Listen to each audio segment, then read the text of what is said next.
এই ডেজার্টটা দেখতে যতটা লোভনীয়, খেতে তার থেকেও কিন্তু বেশি মজা। আর এই ডেজার্টের একটা ভিডিও, ছোট্ট একটা ভিডিও দিয়েছিলাম, এটা দেখে অনেকে এই রেসিপিটা চেয়েছেন। তো এটা বানাতে যতটা সহজ, খেতেও কিন্তু অনেক বেশি মজা। এর জন্য প্রথমে এখানে একটা পাত্রের ভিতরে নিয়ে নেওয়া হয়েছে হুইপ ক্রিম। এটা যে কোনো সুপার শপে পাওয়া যায়। আর এর সাথে দেওয়া হয়েছে ডানো ক্রিম। এখানে ডানো ক্রিমটা না দিলেও চলবে, সম্পূর্ণ এটা অপশনাল।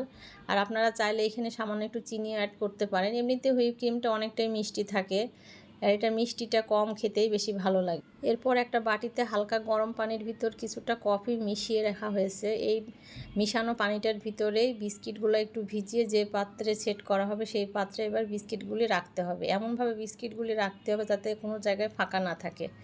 এটা শুধু বিস্কিট দিয়েও করা যায়, যে কোনো চকলেট বিস্কিট বা এমনি নর্মাল বিস্কিট দিয়েও এটা করা যাবে। আবার শুধু পাউরুটি কিংবা শুধু কেক দিয়েও এটা করা যাবে। ভ্যানিলা কেক, চকলেট কেক, যে কোনো কেক দিয়ে খেতে এটা বেশ মজা লাগে।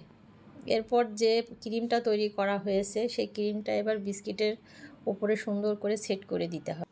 চারপাশটা সুন্দর করে ক্রিমটা সেট করে নিতে হবে যাতে একটুও ফাঁকা না থাকে। আর এটা খেতে এতটা মজা হয়, অবশ্যই আপনারা বাসায় ট্রাই করে দেখবেন।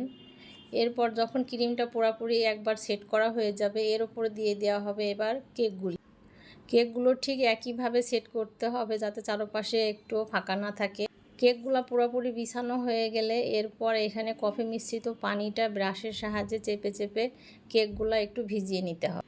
এই তো এখন সবগুলা কেকই কফি মিশ্রিত পানি দিয়ে সুন্দর করে ভিজিয়ে নেওয়া হচ্ছে। এটা আপনারা দেখে হয়তো বুঝতে পারছেন এটা কিভাবে চেপে চেপে পানিটা দেওয়া হচ্ছে।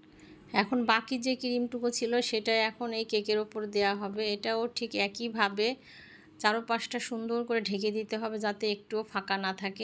আমার বোনের হাতের এই ডেজার্টটা আমিও এবার প্রথম খেয়েছি, তো আমার কাছে খুবই ভালো লাগছে। এরপর চারপাশটা একটা টিস্যুর সাহায্যে মুছে একটু পরিষ্কার করে নিতে হবে।